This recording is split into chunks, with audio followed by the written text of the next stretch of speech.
Welcome back to another episode of Thanks for the Consult. Today, you've got me, Fior. Apparently, Aaron's out getting his kidneys removed, we think, but hopefully he'll be back next week. But today we have with us Anna. How are you doing? I'm doing good. How are you? I'm doing well. Thank you. Thank you for coming on. Um, Sorry, I needed some coffee there. So tell us a little bit about yourself. Tell us about your career here in the EMS world and what you're doing, where you're going. Oh boy. Okay.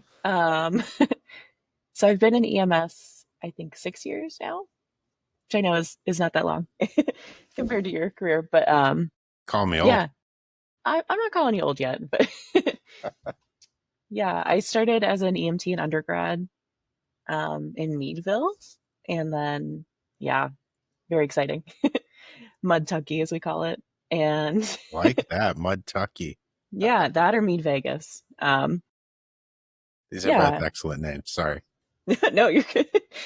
And then I ended up working at McCandless in Pittsburgh, and I'm still there. And then I just recently started working about a year ago with AHN PCS.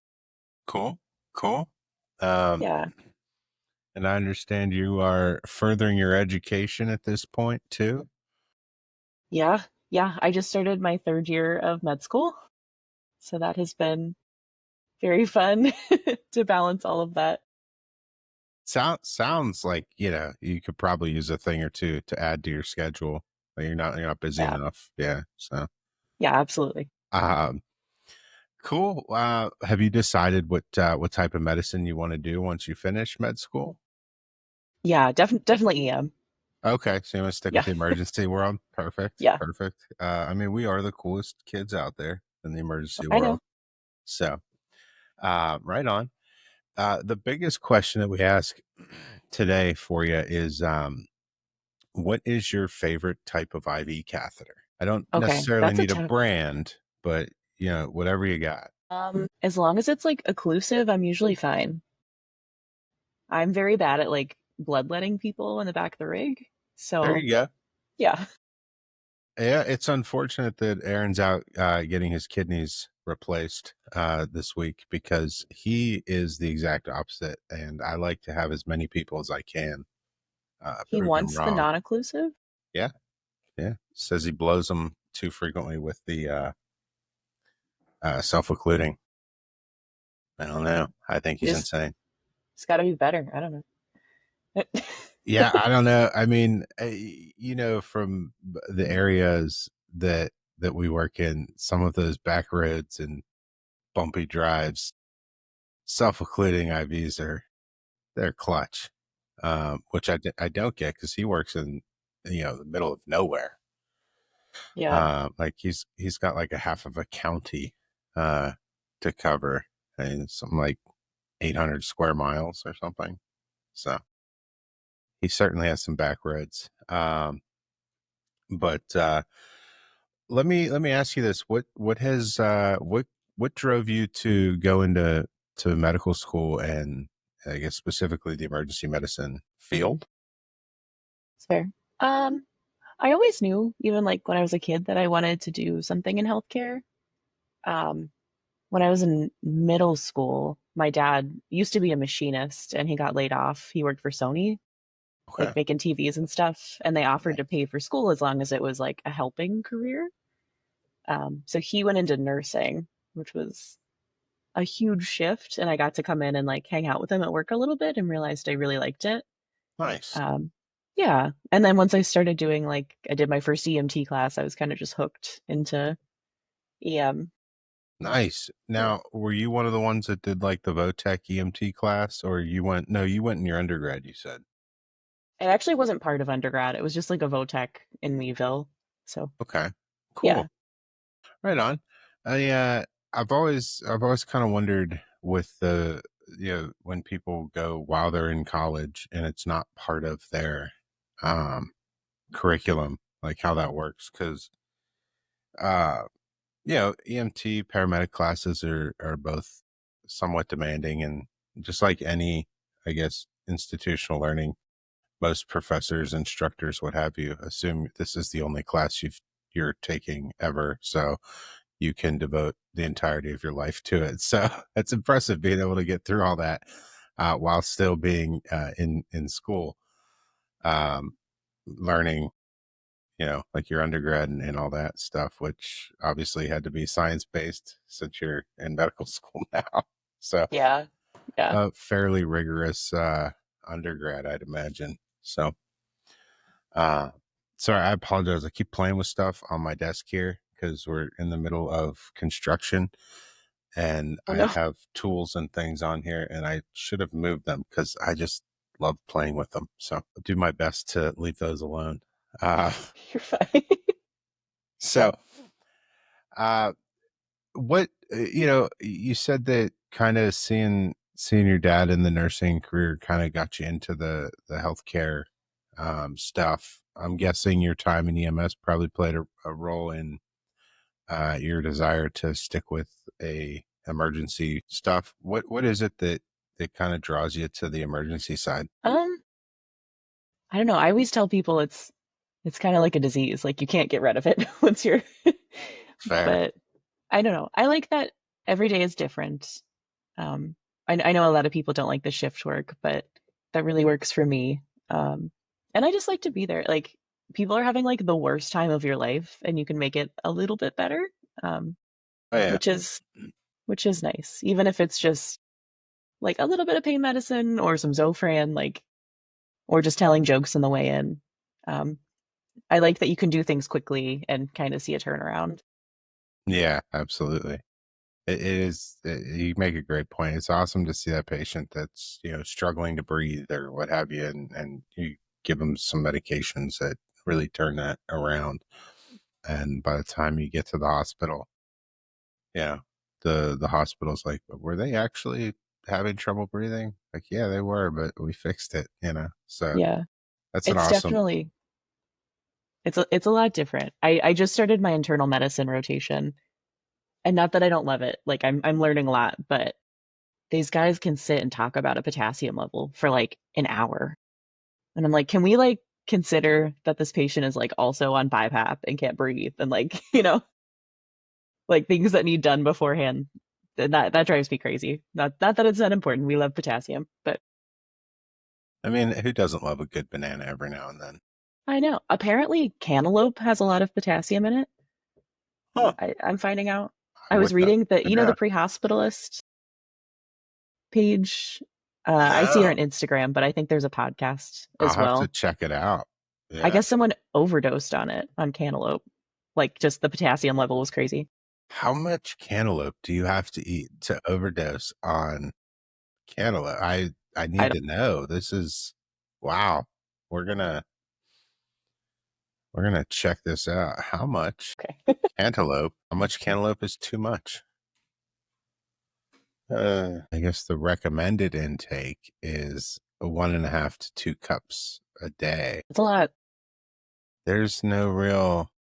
I'm sure it's out there. I just on a quick search. It's generally considered safe to consume up to 2 cups of cantaloupe per day. Uh, However, that's much lower if you have kidney disease or high potassium levels. You should consult with your healthcare provider before consuming large amounts of cantaloupe. I Oh, okay. Yeah, I think I did not realize you could overdose on cantaloupe, and that's amazing to me. Now you know. Um, yeah, it's crazy. So we can't give Aaron this information because we are going to see how much cantaloupe we can feed him. See what Okay. happens, when he gets back. So I apologize for that detour. I find that fact amazing that there is the possibility to overdose on cantaloupe, something I never thought possible. Huh. Anyways, um, let me ask you something else here. What kind of keeps you going in the EMS world? Obviously the long hours, the shift work. Like we said, a lot of people don't like it. I mean, for me, it's been kind of you make some relationships that you're not going to rival anywhere else. Um, you know, uh, what is it that kind of keeps you going? Um, Not to steal your answer, You can but steal it. it's yeah, but it's definitely like the coworkers and the people you Yeah, meet, right? sure. Like I feel I like every time I come home, it's like a party, Nice, Get to nice. see everyone I haven't seen in a while and Yeah, I mean, you're driving what 2 hours to come down, and I mean, obviously, there's got to be something more than making a couple bucks working a shift for sure. yeah, You can. absolutely. So, um, and then you started at a service up by your school as well, correct? Yeah, I volunteer. It's a Kearsarge volunteer fire department, and Okay, then we ride along with Mill Creek Fire, okay, which is kind of very a cool. newer service. Yeah, I think I have somebody in one of the classes that I'm teaching in that is from Mill Creek. That sounds familiar. Um, because I'm sure you remember from paramedic class. Everybody like talks about their services all the time and how every single one of them works for the best service ever. But yeah, that seems like a service that I've heard, Mill Creek, and I'm assuming that is where I've heard it, but I don't know.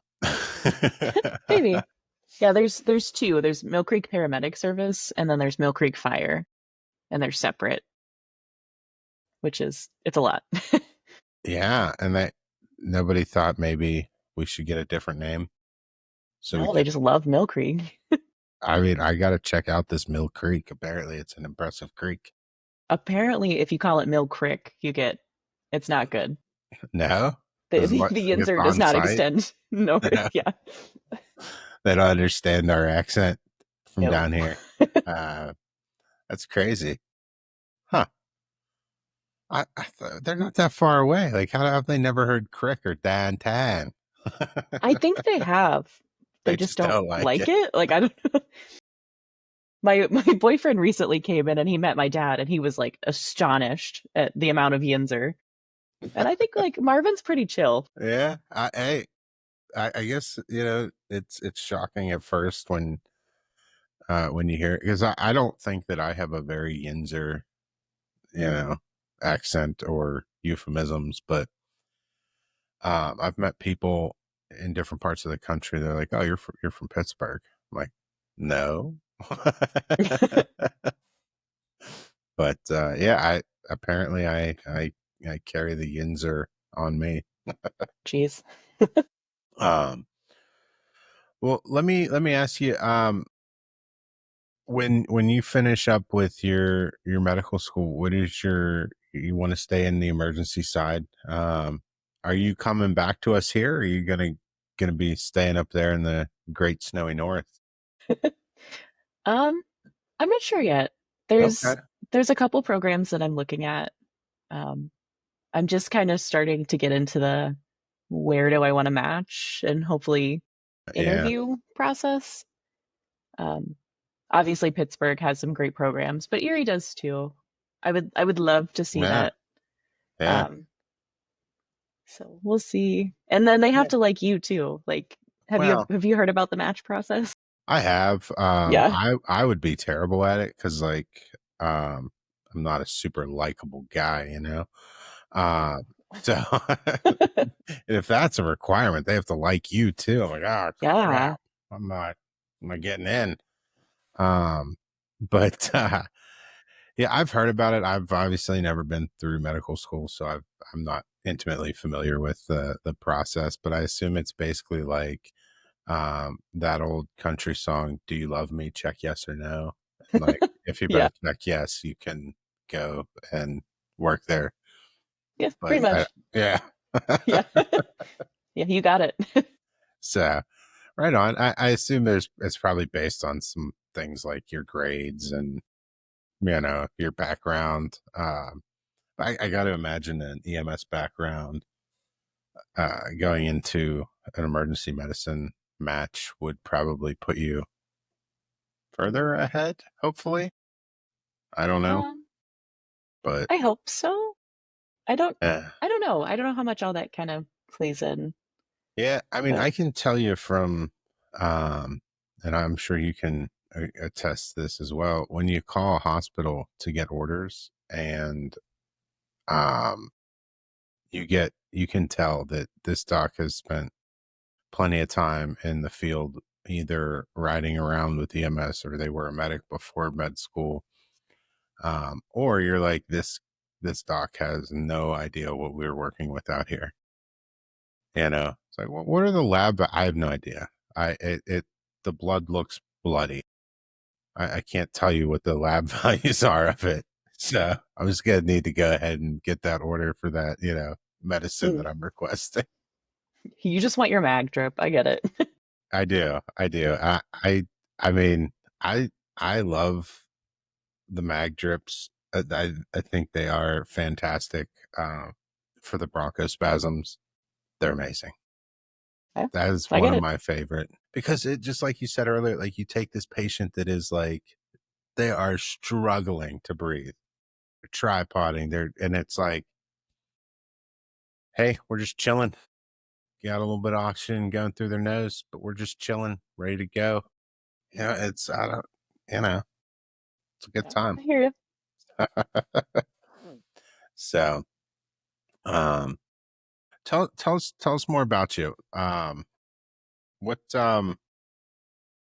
what got you what got you interested in doing this podcast? Was it just my persistent nagging, or is there something else? Um, I don't know. So I didn't even like realize you had a podcast really until you messaged me about it, and then I listened to Patrick's episode, and I Okay. was like, I gotta do better than that, you know. But Nah, Pat's a good dude. We like he is a him. good dude. We like him. I that one went a little sideways. I think we got sidetracked on donuts for quite some time. He's a big donut guy. I Donuts are delicious, I and know. I still have to try this goofy. Was it elderberry Red Bull? Yeah, Which yeah, he's obsessed. is that, what is it? Do you know what that tastes like? Yeah, I mean, I've had it. It's Yeah. okay. It's not my favorite. I don't. Oh He's man, in love with it, but I know, but he can't describe the taste. it just tastes like berries, like a wild berry something. Okay, I, maybe I'll give it a try if I see it. What color's the can? So, because they have like the whole rainbow of Red Bull cans. It could take hours sifting through them. I think it's one of the light blue ones. Here, I'll find out.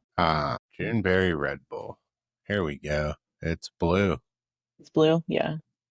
I don't know if it's Oh, one of the seasonal ones. I have seen this. It's the sea blue edition. It's not labeled the Juneberry edition.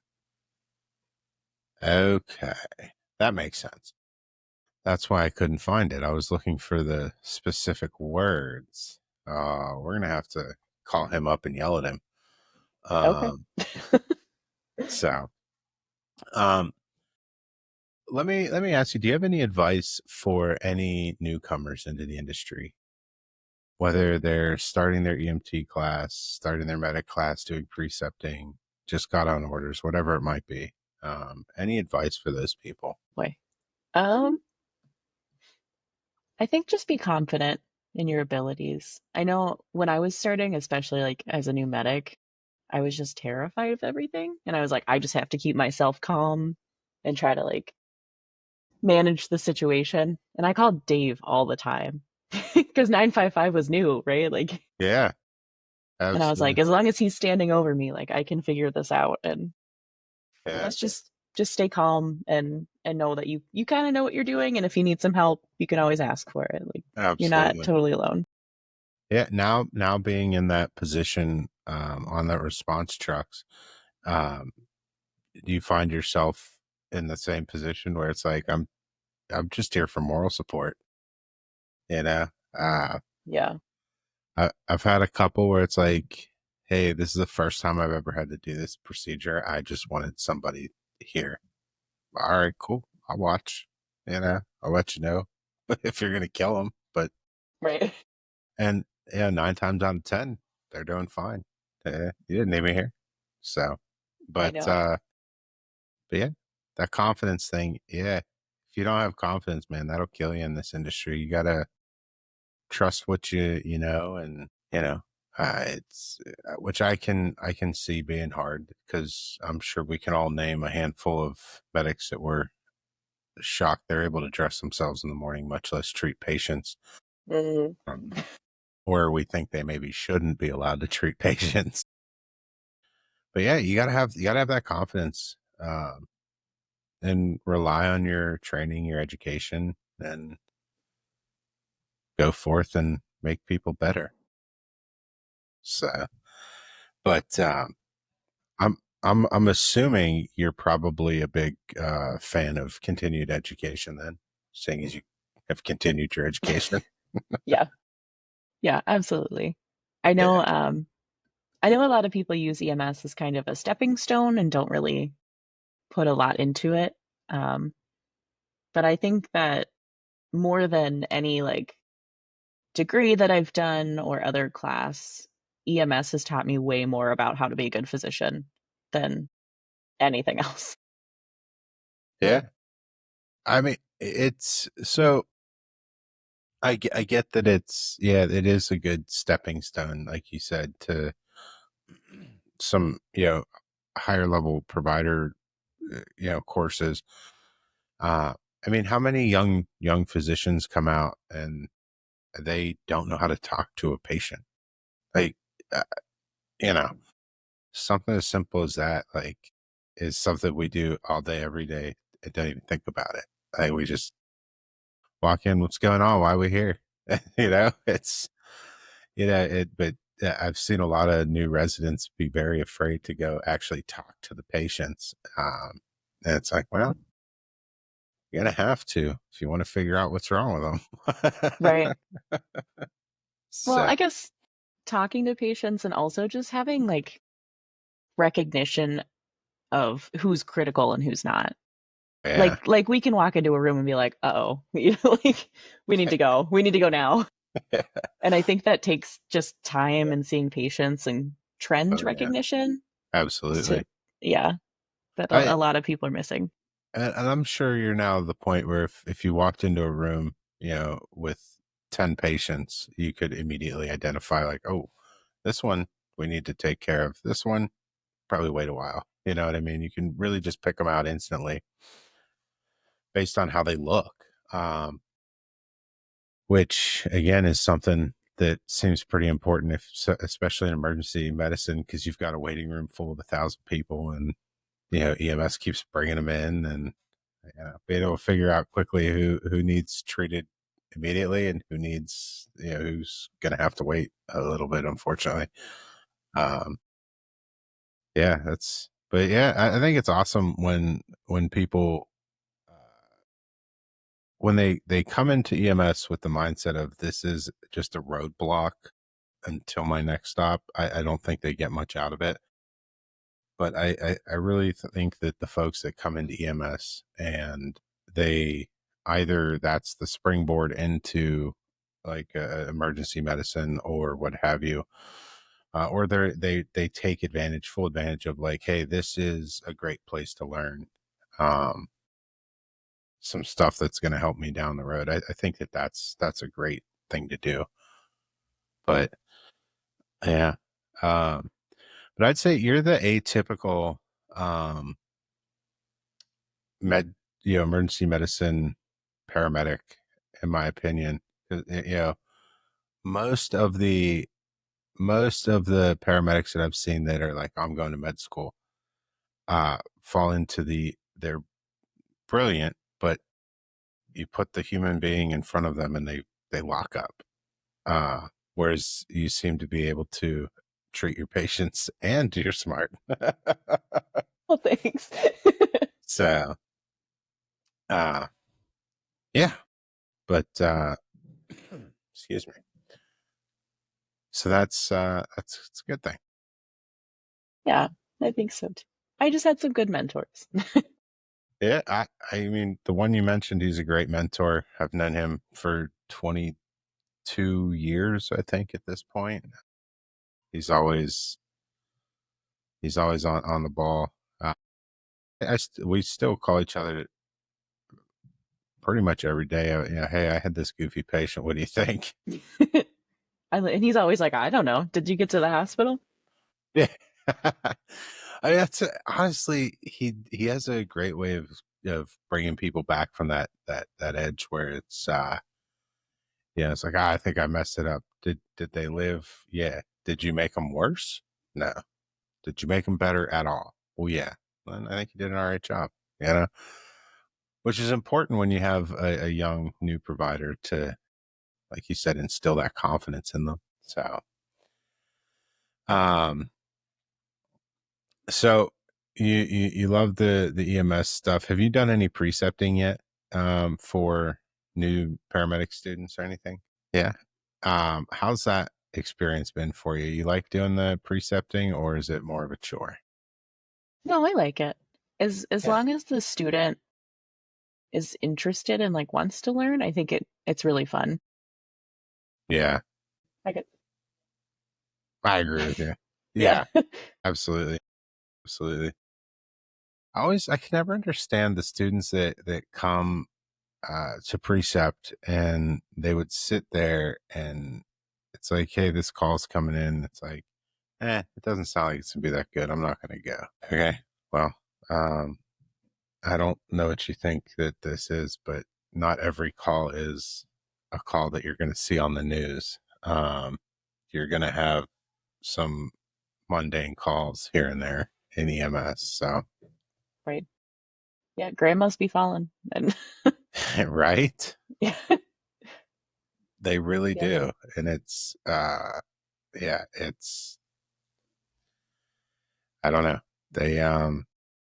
They do and I if you can't find joy, I think, in treating all of the patients, even the routine ones, you're not going to last very long in medicine at all.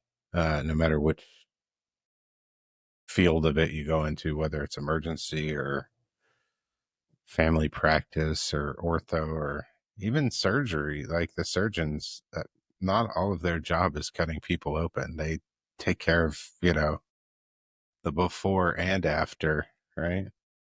So Uh, I think surgeons definitely get a bad rap for that. There's some really great, like very caring people. yeah, There's definitely some assholes. Like that's for sure. But I mean, that's every profession ever. You know, there's good there's good ER docs, there's asshole ER docs, there's good medics, there's asshole medics. It's everywhere. I don't know. I, I wish we could flush out all of the assholes, but it's a little hard. Um, so and people often, you know, uh, one same person could be considered awesome or an asshole, just depending on who you talk to. Uh, I think I'm an example of that. People. I'm like liver and onions. People either love me or hate me. You know, there's no like, it's all right. I don't know why I'm polarizing like that, but I am. okay. Yeah. Hey, it's all good. Yeah. Um, so yeah, it, the EMS world is definitely a fun one. Um, I love the education side. Um, I love when people take what they've gotten here and further themselves with it. It's always nice to see that. It's refreshing to see people that actually want to further their education, their provider level, but still kind of remain in touch with us little people here in the field. And by little, obviously, I don't mean size because I'm huge, but uh, status. Gotcha. Yep. But Yeah. Um, is there anything that you'd like to discuss specifically? Boy. I'd be happy to let you derail us. Um, well, I don't know. I'm open to suggestions, Fior. I don't know. Oh, man. Okay. How about this? What would be your most memorable call, keeping HIPAA in mind? Give me your most memorable. Doesn't have to be, the hero call, just memorable. In a good way or a bad way, or just memorable? You pick. Give me the good, give me the bad. I don't care. Stick with the good. Give me the good one. What's A your good. yeah, your favorite call? Made you have a happy day. I'm thinking of, oh, I'm trying to filter some Understandable. details. Um, how can I describe this? So it's kind of funny, but I went to a You good? call early in my career. Mhm. Um, and it was I think she was around 6 year old, and we got called for difficulty breathing.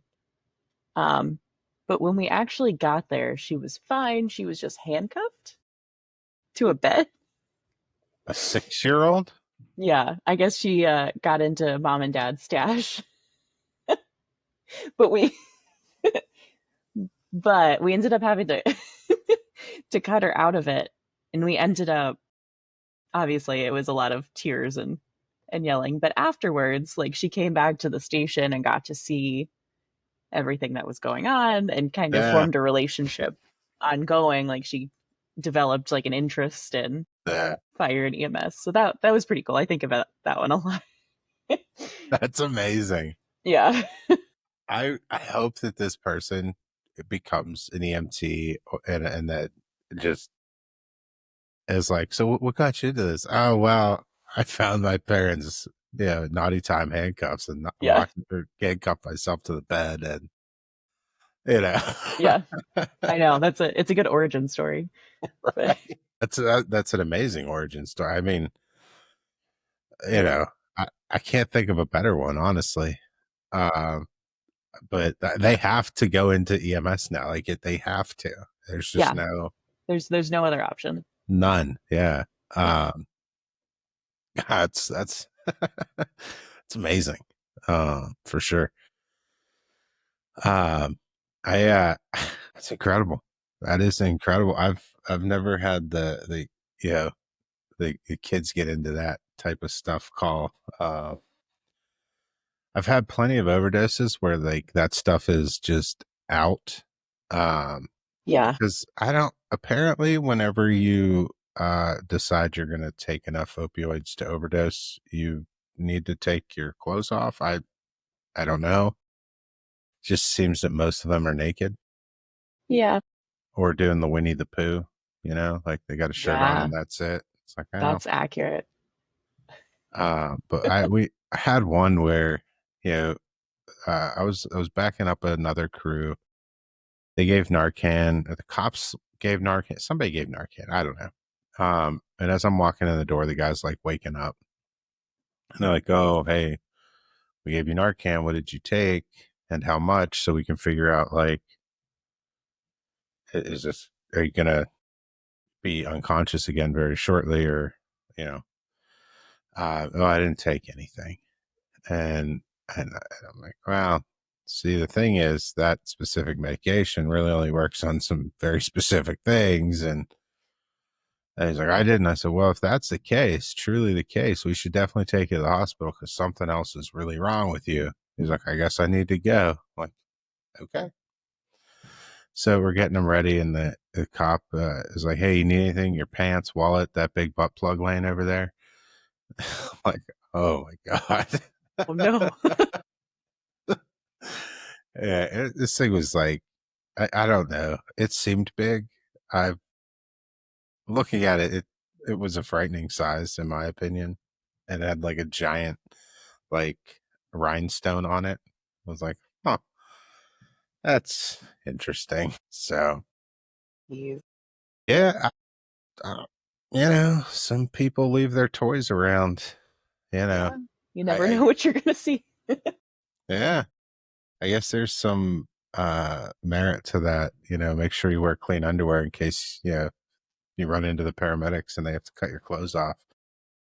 Maybe tidy up your novelties before you do drugs or have I'll the keep that children in running mind. around would be the Yeah, advice. That's awesome. That is awesome. But cool. Um let me ask you. So the service that you started with, you had three stations, right? Did you have a favorite one? cool. So I was always at the Franklin Park base. Uh, Everyone calls it the vacation station, but I think we were still pretty busy. yeah. And I'm definitely like I'll just jump that call, like I'll just take it for you kind of person. So Okay. I think that one Yeah. less nursing homes, more like real calls. Yeah. That's not a bad thing. That's not a bad thing. I I'll tell you, that's the one thing I think that doing the response game, uh you get more of the calls that you end up on seem to be some legitimate issue, not what appears to be a facility trying to shuffle somebody out for no reason, which always irritating. So, um, anyways, um, you're so back to your school stuff. So you're in your third year of med school, which means next year you start residency. No, No. So I have 2 years, so third year and fourth year, oh, and then residency. So I'm about halfway through. it's a lot of years. So I that's too would, many. I agree. I could not. I couldn't do it. I don't have You the could. patience for the. Yeah, I'd be like, no, let's speed this up. I don't need to know this. Move along.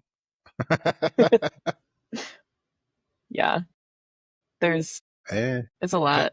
because you have to basically, like, if you want to go into emergency or you want to go into OB or ortho or whatever, like everybody goes through the same program up until residency, correct? Then it's when you Yes. start to Yeah. specialize. Yeah. So I get why it's so long, but might make sense to like figure out how to make it specialized from the beginning, and then you can just cut the fluff. Yeah. The issue though is there's not a lot of fluff. Like the first 2 years are all preclinical, which is like traditional like classroom learning, and that's Okay. all to prepare you for board exams, which you take at the end of second year. And like it took the full 2 years for most of us to like feel like we had mastered that content enough to pass boards. Okay. It's pretty in depth, I guess is the way to put it. Okay. So that means you finished your boards. How do we do? We do good? I passed. Yeah. Yeah, You don't congrats. yeah, thanks. You don't get a score, it's just a pass or fail. Oh, well, that's fun. So it's basically like the National Registry thing. They're like, you're fine. We're not going to tell you how you did or how you can improve, but Yeah. you're fine. Yeah. Yeah, the next set of boards I'll get a score on, but Okay. that's fine. Nice. What it, before you take them, can you let us know like what the score is out of? So like if it's out of 100, we can do like a football pool style. Like, oh, I got 98. I got. Yeah, sure. All We could right, do we'll that. do We'll have a that. bracket. Yeah, that'll be. I think it'd be fun. I think it'd be fun for you guys. Yeah, I mean, yeah, add a little added pressure for you. That's all. Yeah. Got it. So right on. Well, I can say that we definitely think that you'll do great. Finishing up med school, being an ER doc. Hopefully, you can become one of the docs I get to call and ask for off the wall orders. Um, Well, thank you. I will definitely give you the orders. I got you. I appreciate it. Well, hey, it's been awesome talking to you. thank you for spending this time with us, or I guess with me, really, since, as we discussed earlier, Aaron's getting both of his kidneys removed. Both of them Um, now. yeah, yeah, I think that's what the doctors are saying. They're just going to take both of his kidneys out and put coffee filters in there. The Good same thing. procedure. Maybe some sand. I don't know. I don't know. Either way, he'll feel like $1 million next week when he comes back. I'm sure. But Anna, thank you for coming on. Thanks for the consult. And we'll for sure have to keep in touch and see how things are going with school and hear about all the fun stuff that I'm sure you'll run into once you start residency and now your clinical stuff at school. I'm sure you're going to run into some pretty interesting things, especially I'd imagine a lot of ice related injuries up Yeah. there for the winter time. Yeah. I mean, Yep. I know the dumb stuff we do down here in the winter. I can only imagine it's way worse up there because, like, we don't have Yeah. snowmobiles Oh down yeah. here, but those, I know those are up there. So, They sure are. Yeah. uh, I do want to ride one of those. That seems fun, but No, I do too. let me know how it is and if I should try it out. I will. But thank you again for joining me today. For those of you watching and listening, thank you. If you're interested in being on the show, please send us an email at thanksfortheconsult@gmail.com. Thank you.